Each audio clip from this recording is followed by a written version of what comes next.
Welcome to Rural Youth and Adult Literacy Trust. Recently, the New Zealand Chief Justice gave a speech about the effects of low literacy. She said the following: "If you don't have literacy skills, you live on the fringes. You need to rely on others to write on your behalf, even about matters that are private. You need to rely on others too to bring to your attention what you need to know. You get your knowledge through filters. You can't fill in the forms that our modern society requires for everything. You are limited in the help you can give to those you love. Without literacy, you can't satisfy the curiosity that all human beings have. You can't follow your own nose and be your own person. And today, in the information world of the internet, that means you're cut off from the world of possibilities and excitement and connection." She went on to say, "Literacy sets everyone free to be themselves and to participate fully in the societies of which we're all part. So that's why literacy skills matter so much. They are, again, not only for the individual, but for everyone, your families and the communities you belong to in New Zealand. Because if no one in New Zealand can afford to be without literacy skills, it is also true that New Zealand cannot afford the waste of talent in anyone who lacks literacy skills." The Rural Youth and Adult Literacy Trust aims to inspire and prepare teenagers and adults to get on the first rung of the ladder, moving towards meaningful lives and meaningful employment. The Trust provides free literacy tuition to teenagers and adults who missed out on these skills at school. The Trust is a real grassroots organisation. It started at a kitchen table and then moved to a converted garage. It remains there in order to keep overheads low. Riot receives no government funding and relies completely on grants. Although it is a grassroots organisation, it's not quite as basic as the photos would imply. We have a skilled board of trustees with corporate experience, rural experience and remedial literacy provision experience. We have good internet, great staff and volunteers, and good computers, which are the essential tools for providing a technology-based distance learning service. Trustees and advisor. Richard Winch is a founding trustee and chairperson. He's a respected businessman with particular success in information technology management, in business process troubleshooting and project recovery, especially in the IT sector. He's worked for IBM, Bay Corp, Ford in the US, Telstra, WorldPay in London, amongst others. Josephine Poland is a founding trustee and secretary. She has more than 20 years' experience in managing literacy centres and delivering volunteer training. She has a BA in Education, Psychology and Computer Science and a graduate diploma in language teaching to adults. Jo is also the manager of the Rural Youth and Adult Literacy Trust. In the middle, Barry O'Donnell. He's been a trustee since 2015 and is our treasurer. He has a university degree in commerce and is qualified as an accountant. His career includes being an accountant with Deloitte in England, finance manager in the Middle East, accountant and company secretary in New Zealand, group general manager of the New Zealand Dairy Group, and the director of shareholder services for Fonterra. Since retirement, he has done contract work mostly in the dairy industry in New Zealand, Australia, USA, Chile and Russia. Sandy Malherbe joined the Trust in the middle of 2018. Sandy is a governance professional who worked for many years in the financial services industry in Australia. After moving to New Zealand in 2011, he worked for Fonterra, RD1 and called FarmSource, and LIC in various senior governance roles. He is currently completing a PhD in governance of cooperative organisations. Vijay Satyanand. Vijay retired from the board in 2018, but continues his connection with Riot as an advisor. Consultant Vijay brings a wealth of experience from the areas of strategic planning, logistics, event management, group facilitation and mediation. Vijay was a founding trustee and the first chairperson. He is the brother of Sir Anand Satyanand, a past Governor-General of New Zealand, and brings the same enthusiasm, skill and integrity with him that his brother brings.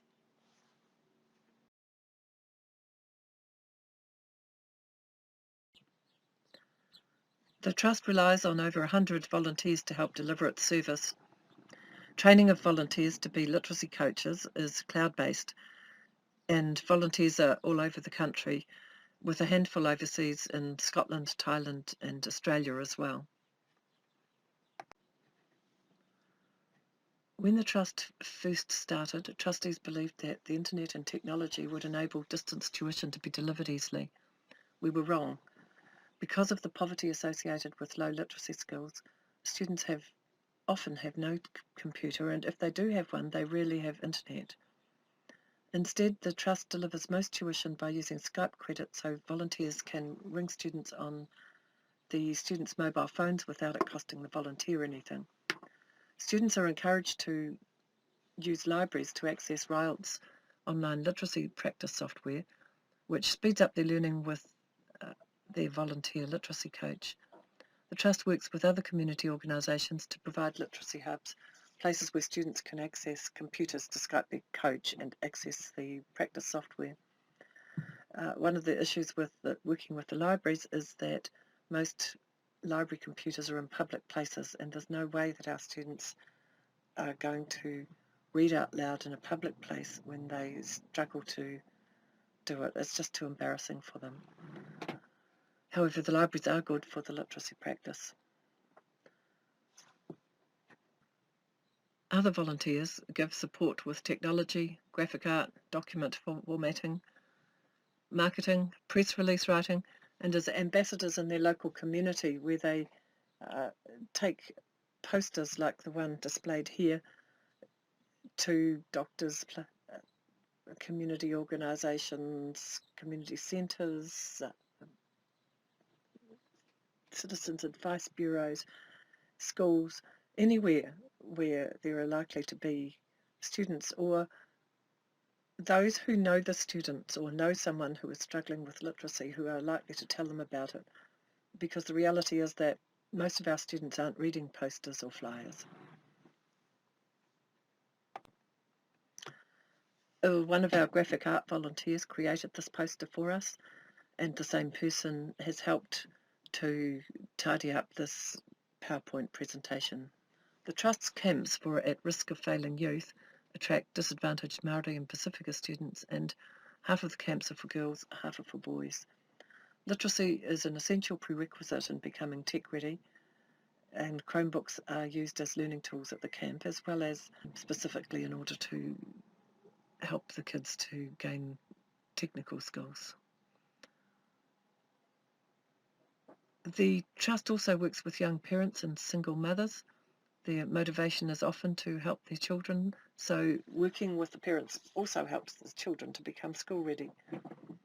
Improving their literacy skills also helps prepare young parents for meaningful work. Without our help, they're very likely to become unemployed and antisocial. Demographics.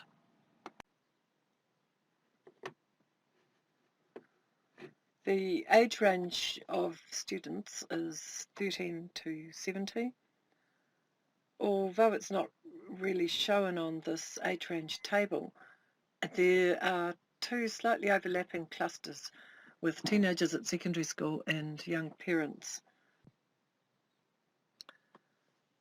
25% of our students are in the 13 to 16 age range. Large part of that is contributed to by the camps. Initially, we were aiming to have older teenagers, 15 to 16-year-olds, at the camps.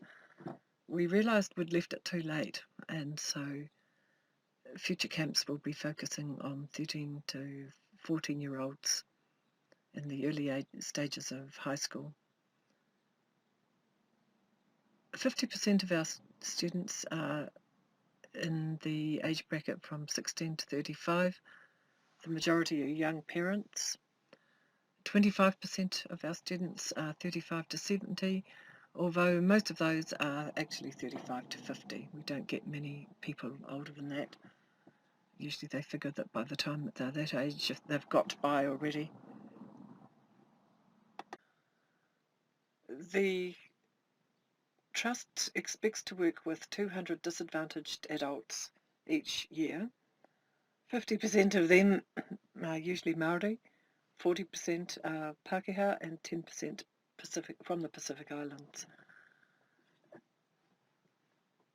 It's noteworthy that 50% of the New Zealand population is not Māori, which is an indication that the indigenous Māori people have been disadvantaged in the current education system, and it is of concern. The Trust expects to work with 40 teenagers in 2020. At Literacy Camp, ratios are different, with 70% Māori, 20% European or Pākehā, and 10% from the Pacific Islands. This seems to indicate that the current generation of Indigenous Māori youth are struggling even more than their predecessors. Actual numbers are lower for youth than for adults because the camps focus on intensive literacy and can only take a limited number of students.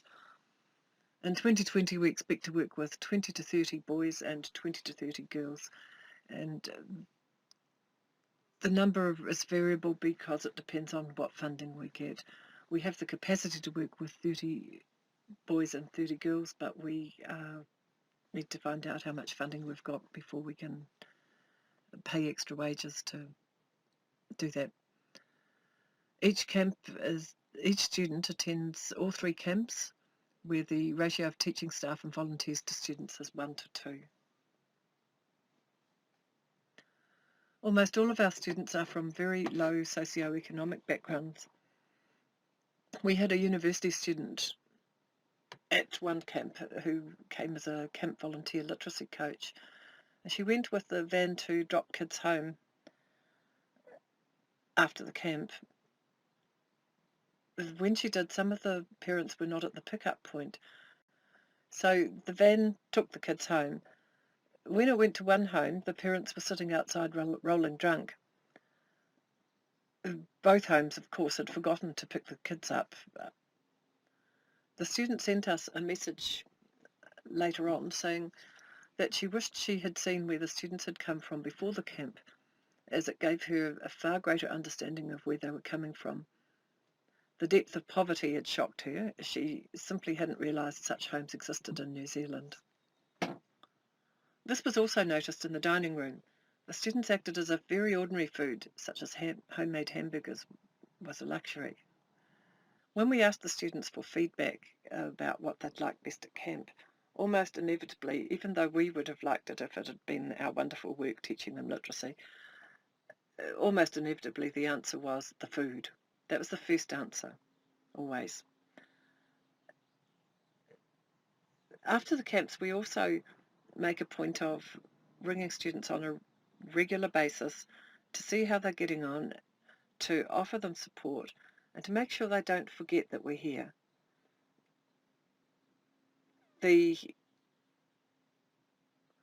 When one of the boys in this particular picture was rung after the first camp, when he was asked how he was getting on at school and whether he felt that school was different now that he'd been to literacy camp, his answer was, "It's awesome, miss. I've been using all my new words on my friends and they say, 'Hey, where did you learn that word?'" Example of demonstrated impact on the community served. The community served is a spread out community of people who are isolated and have literacy problems right through the country. However, through New Zealand, there are places where there are a greater number of people with literacy problems. Communities with a high number of people who have limited literacy are usually impoverished communities with high unemployment, substance abuse, violence, welfare benefit dependence, and no sense of hope for a better future. Literacy is a fundamental right for all people, and it's remarkable how even a little literacy learning can be a catalyst for change, one person at a time. One of our students, a pastor, with his wife who was also a pastor, and who is pictured in this slide, is now in the process of starting a literacy hub in the Hokianga, an area in the far north of New Zealand with a great deal of poverty. Another example of the impact of this work on the community is the impact of the catch-up literacy camps for teenagers. This is one of our camp brochures. The words really describe the effect that camp can have on those that participate. Take charge of your life. Stand tall. Fit in. Be yourself. No more hiding. No more shame. Be the person who changes things. We chose that wording because of what our adult students told us about their life as teenagers. And their lives as adults, if it comes to that as well. The teenagers usually have access to remedial help at secondary school, but this is limited to help with reading, as there's usually not enough funding to help with the more labour-intensive upskilling of writing. This is compounded by fear of ridicule from peers and disengagement from an education system in which they've failed. And that is enough to stop many of our students from getting the help they really need from the school. You will see from the photos that the atmosphere is very different from at school, with students relaxing in chill-out areas while they plan their writing,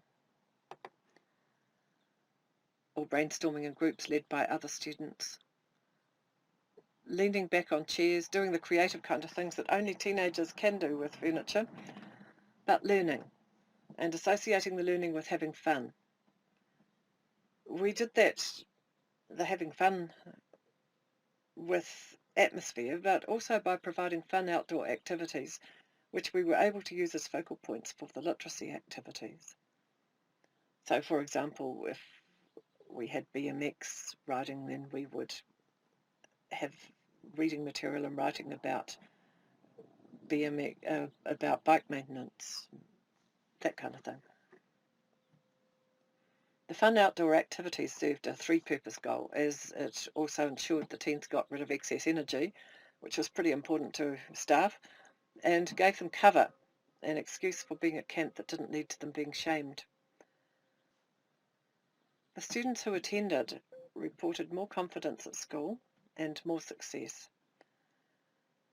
Their teachers reported permanent outstanding changes in the students who attended, particularly in their attitude to learning, which is a real win as far as the trust is concerned. RYOLT, or Rural Youth and Adult Literacy Trust goals for 2020 and 2021. First of all, 2020. We plan to help 20 adults and 40 teenagers, people who are disadvantaged, unemployable, and have low self-esteem. Almost inevitably that goes with low literacy. They will be isolated by either living in a rural area or by life circumstances such as home detention, or working shifts, or having a baby, or fear or embarrassment. A lot of people tell us that they just could not make themselves walk in the door of an adult literacy centre, and with us they don't have to. Even so, it's hard for some of them to make the phone call. The Trust expects to work with 200 adults in 2020. The proportions are, as described earlier, 50% Māori, 40% European or Pākehā, and 10% from the Pacific Islands. Tuition is free and one-to-one. They work at their own pace, and they work from home, by Skype or by phone. In 2020, we will only be running one camp at Port Waikato, close to our office. In 2020, RYOLT expects to run a camp for 40 teenagers. That will be 20 girls and 20 boys. Each school holidays, there'll be one boys' camp and one girls' camp. The ratio of students at camp, 70% Māori, 10% from the Pacific Islands, and 20% European or Pākehā.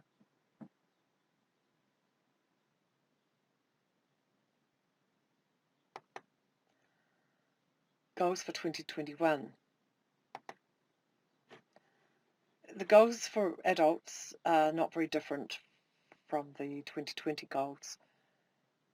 However, the number of teenagers will double because we expect to run 2 camps. Now, finally, to finish off with, here's a sample of student writing by an 18-year-old man told by his very strict father that he did not have permission to get a tattoo. The story behind this is this young man was in a literacy group of about 6 people. One of the group helpers was a policeman, one of the students was an ex-convict, another of the students was a grandmother. The whole group, huge range of people between the volunteers, the tutor and the students, and they all got on really well. When you look at this, the original had doodling down the side, a little bit like the crossing out at the top at the beginning.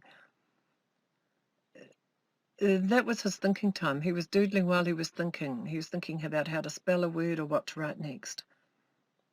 And this is fairly typical of writing done by students who come to us because they don't have a lot of practice at writing. So it looks very childlike. And you can see the B's and didn't were back the front, and I think somewhere else he's had some teaching in sounding things out, and so it is pretty phonetically correct. It also shows his accent a little bit. You know, he lived in Australia before he came to New Zealand, and so there's a bit of an Australian accent because. He came along to group one day and said that he was going to get a tattoo. The policeman in the group said, "Don't do it, son." The ex-convict said, "You'll regret it, boy." The grandmother said, "Are you sure you really want to do that, darling?" The next week he came along with the word Turk written across his shoulder. His parents came from Turkey. And this is what it says. Tattoo. When I got my tattoo, I was very nervous because I asked a lot of people for ideas and everyone disagreed on it, especially my father. He told me if I ever got a tattoo, he would cut my arm off. But when I did get it, I said hi. I thought he was going to go nuts, but he didn't say much except that's not real. But when he finally understood, he told me off. Now, this young man should never have got to 18 years old still unable to read and write better than this. 2 years ago, after seeing so many young adults struggling with learning literacy while they're also juggling the pressures of adult life, job seeking and low incomes and parenting, the Trust decided to start working with younger teenagers as a way of preventing adult literacy problems like this. A grant would help us to help these struggling young people at an earlier age when it's easier for them